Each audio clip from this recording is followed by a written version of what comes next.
Avoid the common pitfalls in fight design.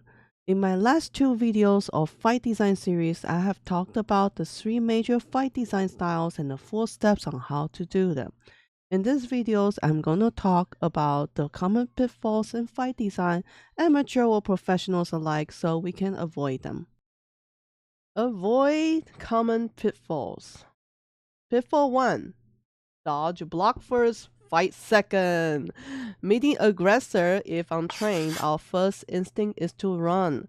That's a prey response. A fighter is a predator. They bite. They go in for the bite. As artists, we have a tendency to focus on being evasive with moves or defensive because most of us are not fighters. It's a beginner mistake. I think I lost count how many times I've seen this. I used to do it as well. It's all over the place. So I see a lot of those perfect dodge, perfect blocks right after opponents throw a hit. Very little use of parry, very little use of rotation to redirect. Redirection are actually far more common for real fighters because real force count. It hurts. And real force are not easily blocked without being punished. You don't want to be punished if you want to last long as a fighter in a fight. Try not to do dodge and block first, fight second, unless you have this in the setting that this character focuses on those skills specifically. Because dodge and block is letting other fighter set the pacing for you. It's like a no-no. You don't want to be that. Keep in mind, the character can get punished against the other arts if they fail to block and dodge correctly, and don't have other mixed martial arts set to turn it around. Set everything up with a reason. My advice is to go more aggressive. Real fighters actually throw feints. They test things out. They spot openings and try to move first and gain upper hand and set the pacing of the fight. A real fight can often end really quickly too if you are the more proactive and aggressive side. That is to say, keep your friends close but your enemy closer for a good reason. Keep on top of the enemies means you can punish them and wear them out first and spend less of your own HP. Pitfall 2. Cheap one-shot kills. One-shot kill, a very common cheap method to make your character OP. If you do one-shot kill with a lack of history and setup, it's going to lack believability.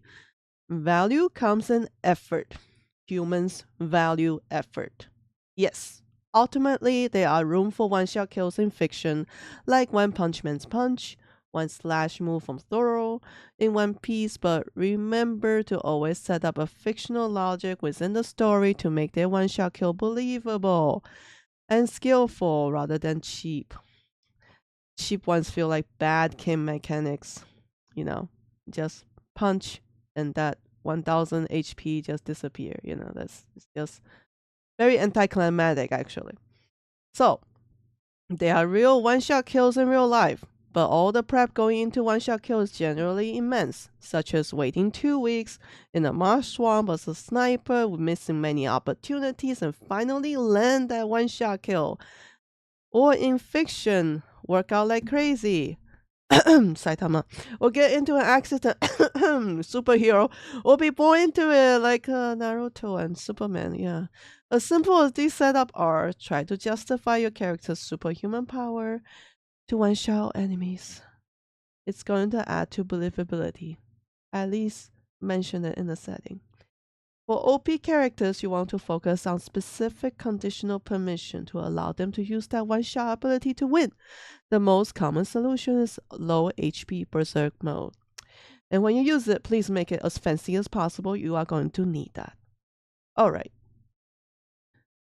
Pitfall 3. Not thinking for the enemy. Very common. Even professional productions can have this problem. I have made this mistake too.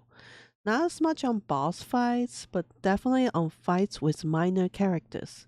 Either the passing by gangsters, bullies, workers, or weak soldiers. They are like punching bags where the MC is shown to be OP due to how weak the enemy is. This problem really makes for some boring fights.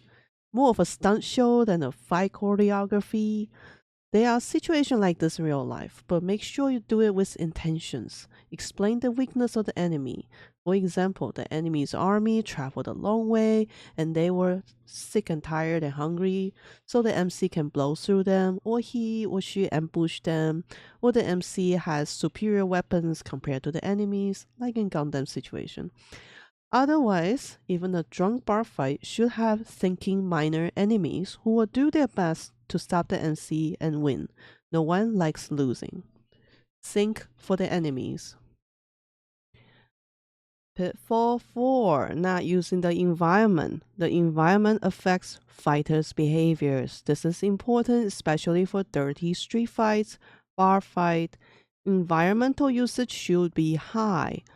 Good references to study will be Jackie Chan's movies, self-defense videos, in order to increase your knowledge on how to use them. Use the environment will add much more believability to your fight design. Common pitfalls. Amateur production or professional already? Really? Okay, fine. Mindless. They act like fathers. Da, da, da, da.